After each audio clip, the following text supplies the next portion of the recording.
বাবু শোনো, আমার বয়ফ্রেন্ড আমাকে কল দিয়েছিল আমার স্বামীকে এখানে রেখে আমি আমার বাসায় যাব, গিয়ে আমার বয়ফ্রেন্ডকে টাইম দেবো।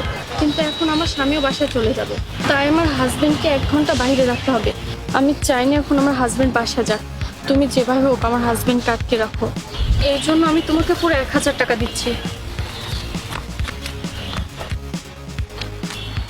ঠিক আছে ম্যাডাম, আপনি চিন্তা করবেন না, আপনি যা বলবেন তাই হবে। সামিয়া ওঠো, চলো। এই শোনো, আমি এখন যাব না, তুমি যাও। এটা তুমি কি বলছো? আর তোমাকে ছাড়া তো আমি একা যাব না। কিন্তু তুমি যাবে না কেন? কি হয়েছে তোমার? আরে হঠাৎ করে আমার মাথাটা পেন দিচ্ছে, আমি ওখানে গেলে আরো বেশি ব্যথা করবে। আমি বাসায় গেলাম, তুমি যাও। তাহলে আমিও যাবো না, ওঠো চলো বাসায় যাই। আরে না না, তুমি বাসায় যাবে কেন? আরে তুমি যাও, আমি না গেলেও হবে, তুমি যাও। আরে সামিয়া, তুমি বুঝতে পারছো না কেন? তুমি না গেলে তো হবে না, কারণ বিষয়টা তোমার বাবার বাড়ি।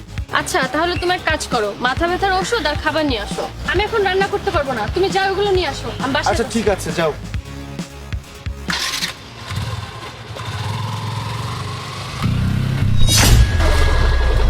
স্যার, আপনি এদিক দিয়ে যেতে পারবেন না। আরে যেতে পারবো না কেন? কি হয়েছে? স্যার, আপনার বিপদ, আপনি কোথাও যায়েন না। আপনি এখানে কিছুক্ষণ থাকুন, সামনে গেলে আপনার বিপদ হবে। সামনে গেলে আমার বিপদ হবে, এটা তোমাকে কে বলেছে? স্যার, আমি অনেক কিছুই আগে থেকে জানতে পারি, আমার মধ্যে সেই শক্তি আছে, আমি বুঝতে পেরেছি আপনি সামনে গেলে আপনার বিপদ হবে। তাই আপনি এখানে থাকেন আর আমার কথা শোনেন। প্লিজ স্যার, আমার কথা বিশ্বাস করুন, আমি মিথ্যা বলছি না। আরে ধুর, এসব আমার বিশ্বাস নেই, আমি যাচ্ছি, তুমি তোমার কাজে যাও। স্যার, আপনি এমন করছেন কেন? আমার কথা শুনুন, আপনার ভালো হবে। আপনি কত ভালো, আমার মায়ের চিকিৎসার টাকা দিচ্ছেন, আপনার কোনো ক্ষতি হোক সেটা আমি চাই না।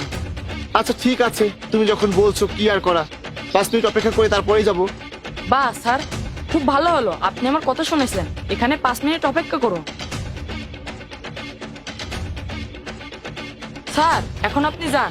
আচ্ছা ঠিক আছে, তোমাকে ধন্যবাদ।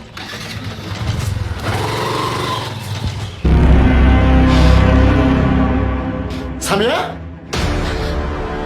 জাহিদ, তুমি? আরে তুমি চলে এসেছো? আর এটা তুহিন, আমার কলেজ ফ্রেন্ড। আসার সময় ওর সাথে দেখা হয়ে গেল, তাই ওকে আমার বাসায় নিয়ে আসলাম আমাদের বাসা দেখাতে। হ্যাঁ ভাইয়া, কেমন আছেন? আমি এই এলাকাতেই বাসা নিয়েছি। সামিয়া আমার খুব ভালো বন্ধু ছিল, তাই ও বললো বাসায় আসতে, ওর কথা এজন্য ফেলতে পারলাম না, তাই চলে আসলাম। হ্যাঁ খুব ভালো করেছেন। তা সামিয়া, তোমার তো মাথা ব্যথা করছিল, তাই বাসায় চলে আসলে। তা তোমার মাথা ব্যথা কি কমেছে? হ্যাঁ, অনেকটা কমে গিয়েছে। আসলে বাসায় এসে প্যারাসিটামল খেয়েছি। আসলে অনেকদিন পর তুহিনের সাথে দেখা হয়েছে তো, তাই ওকে একটু সময় দিচ্ছি।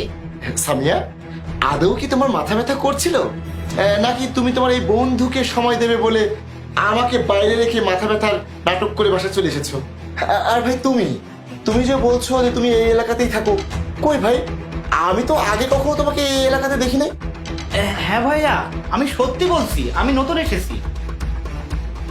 আরে শোনো, ও তো বলছে আমাদের এখানে নতুন এসেছে, আর আমি সত্যি বলছি আসার সময় ওর সাথে আমার দেখা হয়েছে। ও বুঝতে পেরেছি, আমার বন্ধু আমাদের বাসায় আসা তুমি পছন্দ করছো না, তাই না? আচ্ছা তুহিন, তুমি যাও, হ্যাঁ চলে যাও। ব্যাস সামিয়া, অনেক হয়েছে। তুমি আর কত মিথ্যা কথা বলবে তোমার এই বয়ফ্রেন্ডকে বাঁচানোর জন্য? তোমার কি মনে হয় আমি কিছু জানি না? এই শোনো, আমি সবকিছু বুঝি, আর আমি সবকিছু জেনেও গেছি। যখন তুমি ওই বাচ্চা ভিখারিটাকে 1000 টাকা দিয়েছিলে আমাকে বাইরে 1 ঘন্টা আটকে রাখার জন্য, তখনই আমি সবকিছু জেনে গিয়েছি। কারণ ওই ছেলেটা তোমার আগে আমার লোক। প্রতিদিন সকালে আমি ওকে 50 টাকা করে দিই। এ পর্যন্ত মনে হয় 1,00,000 টাকা দিয়েছি। আর ওর মায়ের চিকিৎসার পুরো খরচ আমি করেছি। সেই কৃতজ্ঞতা বোধ থেকেই ও আমাকে সবটা বলে দিয়েছে। স্যার, আপনার স্ত্রী আপনাকে ধোকা দিচ্ছে, অন্য একটা ছেলের সাথে সম্পর্ক আছে, তাকে বাসায় নিয়ে গিয়ে মজা করে। আজকেও সে বয়ফ্রেন্ডের সাথে সময় কাটাবে বলে মাথা ব্যথার অভিনয় করেছে। আমাকে 1000 টাকা দিয়ে বলেছে আপনাকে যেন 1 ঘন্টা আটকে রাখি। সেজন্যই বললাম, আপনি চলে গেলে আপনার বিপদ। স্যার, আপনি তাড়াতাড়ি বাসায় যান। জাহিদ, তুমি আমাকে ক্ষমা করে দাও, আসলে আমার ভুল হয়ে গিয়েছে। আজকের পর থেকে আমি ওর সাথে আর কখনো কথা বলবো না। এবার মতো তোমাকে ক্ষমা করে দাও। কি ক্ষমা করে দেব?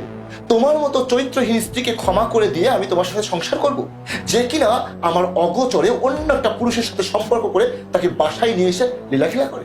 আরে তোমাকে সুযোগ দিলে তুমি আবারও এই কাজটাই করবে, তাই তোমাকে আমি আর কখনো সুযোগ দিতে পারবো না। আর অবিশ্বাস নিয়ে সংসার করা যায় না। তাই তুমি এক্ষুনি তোমার এই প্রেমিককে নিয়ে আমার বাসা থেকে চলে যাও। আল্লাহর কাছে লাখ লাখ শুক্রিয়া যে এখনো আমাদের বাচ্চা হয়নি, তার আগেই তোমার সবকিছু আমার সামনে চলে এসেছে। তাই তুমি এক্ষুনি আমার বাসা থেকে বেরিয়ে যাও। জাহিদ, আমাকে আর একবার বিশ্বাস করো, আমি তোমাকে কথা দিচ্ছি আমি এমনটা কখনো করবো না, প্লিজ। আরে যাও না, যাকে তোমার ভালো লাগে তুমি তার সঙ্গে থাকো। আমার সঙ্গে থাকার ইচ্ছে থাকলে তো তুমি এসব করতে না। যাও, বের হয়ে যাও আমার বাড়ি থেকে।